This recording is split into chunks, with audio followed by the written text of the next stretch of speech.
Hi everyone, and welcome to another episode of Makings of an RPG. I started making my very own indie game a few years ago, and while I was keen to document the process in the beginning, my devlogs quickly fell by the wayside. Although I stopped making development videos, I continued working on the game, and since then, a lot has changed.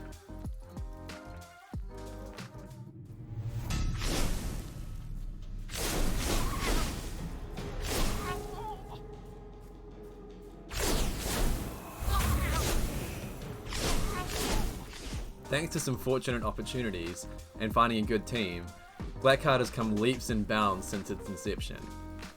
I'm planning another video where I'll talk more about what that journey has been like, but for today, I just want to show off some of the recent things I've been working on. So obviously you all know what this means. Devlogs are back, baby! Blackheart's storyline is split into three main parts, known as acts. Each act takes place in a different area of the world, with each region having its own style, culture, and enemies. Act 1 is mostly complete, so my team and I have been splitting our focus between Acts 2 and 3 to keep everything moving forward at a steady pace. What you're looking at here is the fourth level of Act 2, where you first get to enter the city of Fira. This level had its layout designed a while ago, but there's still a lot of work that needs to be done to get the environment looking right and feeling fun to be in. I started off last week blocking out the non-playable spaces in the level. This is just a tile map with a collider on it, which creates clear boundaries between where the player can go and where they can't go. Once I'd blocked out the areas, I needed a way to visually transition from the playable to non-playable space in a way that looked natural but also kept the level geometry. I got the idea to take these planter box assets and place them on a separate tile map to cover up a lot of those hard edges. It just so happens that the people of Fira are extremely neat and tidy gardeners who love their planter boxes, so this worked out nicely in my favour. Initially, when creating these environments, the narrative dictates the main assets we're going to create.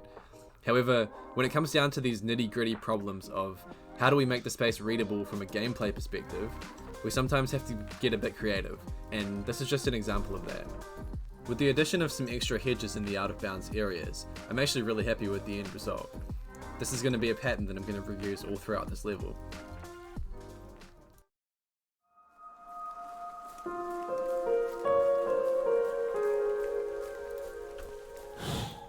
Fira is a beautiful seaside city, built on the backs of fishing and trade. Many of its residents eke out comfortable lives as merchants, and it is the birthplace of Abigail, a friend you will encounter early into Act 1. As Azrael, you follow Abigail here after news that an unknown invader has attacked and devastated the city's population. As you can see, it's now a dangerous place, filled with enemies who all swear loyalty to a mysterious figure you'll soon get to meet.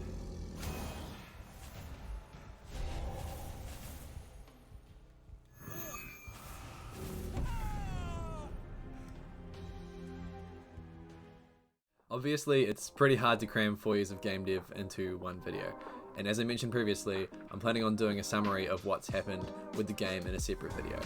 For now, I want to keep these devlogs short and sweet, so that I'm able to make one every 2 weeks. This was a brief look at some recent additions to Blackheart. There's a lot more going on, and I plan on covering a lot more bases over time. I'd love to hear from you guys what you'd like to see me cover in the next devlog. The next video will be on the 9th of December. I can't wait to continue to share Blackheart's progress with you all. See you next time.